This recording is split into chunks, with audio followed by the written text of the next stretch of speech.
इसकी सामर्थ्य से रोमांचित होकर करण एक नए अपार्टमेंट में चले गए। लेकिन पहली रात से ही उसे बेचैनी महसूस हो रही थी, मानो कोई उसे देख रहा हो। सामान खोलते समय उसने अपने बिस्तर के पास की दीवार में एक छोटा सा छेद देखा।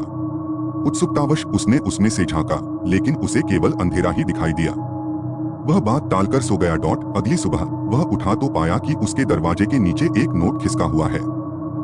कापती लिखावट में लिखा था, छेद से मत देखो। उसकी रीढ़ की हड्डी में ठंडक दौड़ गई।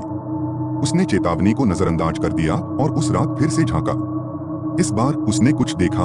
एक पीली आंख उसे घूर रही थी। वह लड़खड़ाकर वापस आया। उसका दिल तेजी से धड़क रहा था और उसने तुरंत छेद को टेप से ढक दिया।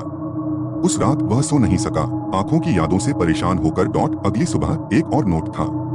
इसने बस इतना कहा, तुम्हें नहीं देखना चाहिए था। मैं तुम्हें अब देख सकता हूँ। जब वह मुड़ा तो छेद पर लगा टेप गायब था और दीवार भी गायब थी।